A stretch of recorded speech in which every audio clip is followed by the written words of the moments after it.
Le mois de janvier s'annonce radieux pour le Stade Toulousain après des succès probants face à Clermont et au Stade Français et une qualification pour les quarts de finale de la Champions Cup. Mais attention à cette équipe paloise qui se veut revancharde après sa défaite au Hameau au match aller. À peine 3 minutes de jeu dans cette rencontre et la première action dangereuse est béarnaise. Les Palois vont cueillir à froid les hommes du Gomola. Le premier essai de la soirée est signé Thomas Bianchin. 5-0 et après la transformation de Colin Slade et un premier quart d'heure poussif, les Toulousains se montrent enfin dangereux. Sur ce bras cassé, le ballon est joué rapidement par Gillian Galland. Le numéro 8, Ogaronais, tente de passer en force, tout comme Yossefat Tekori.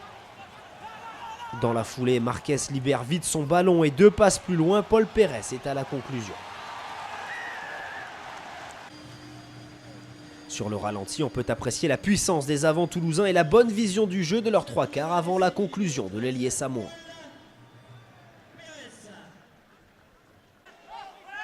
Dépassés dans l'engagement et dans le combat au sol, les coéquipiers de Dussautoir ont du mal face à une valeureuse formation paloise.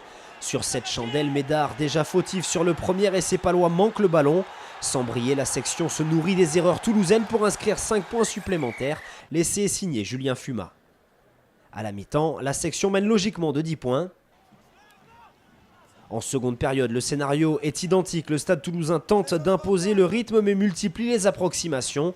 Alors que le décalage semblait fait, la passe de Grégory Lambolé pour Kunatani est en avant. L'arbitre revient à un avantage pour une position de hors-jeu. Toby Flood passe 3 points supplémentaires pour Toulouse.